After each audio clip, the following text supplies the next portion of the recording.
My mom was an accomplished piano player, and I used to hear her play every night when I was going to sleep. She would be playing and practicing, and so that was very nice, and it was a big influence on me. Also, I had two older sisters that were taking piano lessons, and we had a very nice Steinway piano.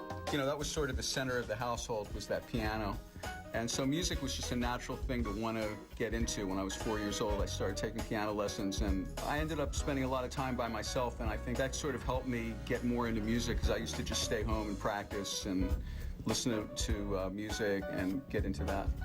I was always sort of naturally an improviser and playing things by ear, that even though I took piano lessons for a long time and I could read, I didn't read as well as I should have been able to, considering how long I studied. And I used to use my ear a lot to just hear things and figure them out by ear.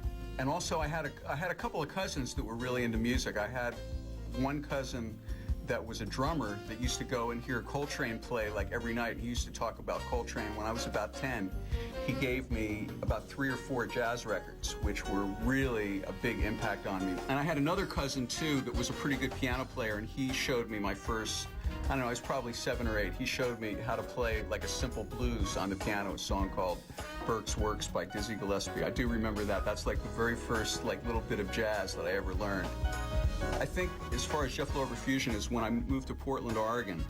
That's when I really started to get influenced by a kind of West Coast type of funk that was typified by Earth, Wind & Fire and Tower of Power, and those kind of rhythms, and combining that with some Latin ideas and a real melodic sense. Portland also, it was sort of a perfect place to be because, you know, it's kind of a small city, and people were really laid back, and I sort of came in with my more aggressive East Coast energy, and I was able to kind of put a band together and start taking advantage of the scene. I sort of saw that, wow, like, there's all these good musicians, there's all these places to play, and nobody's really taking advantage of it. So that's when I came up with the idea of doing the Jeff Lorber Fusion and, you know, did my first demos. Jeff Lorber is my mentor. He's a guy that absolutely I would not be here today if it weren't for him. He was the first guy that I auditioned to be in his band. I was a real fat, ugly, long-haired saxophone player. Had no idea that I would be doing this for my living, and I went and auditioned for his band. He said, "You got the gig, and I also want to work on a record with you, and we're going to make you a recording artist." And I'm looking at him going, what did he smoke this morning? But you know, it was incredible. Everything that he said, he delivered on it. One thing that I did have a problem with was finding a sax player that was right for my band. And when I met Kenny, he was recommended by a keyboard player named Michael Hepburn that played in a group called Pleasure that was real popular back in those days. And he said, "Yeah, you ought to check out this guy, Kenny Gorlick." And I called him up, and it turned out that he was going to be down in Portland the next week because he was touring with Liberace.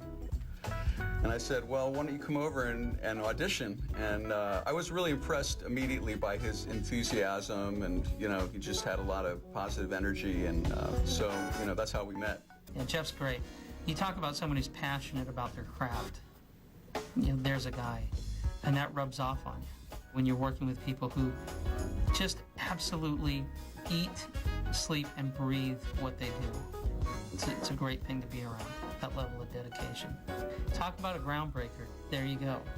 I mean, one of the pioneers of the format, definitely.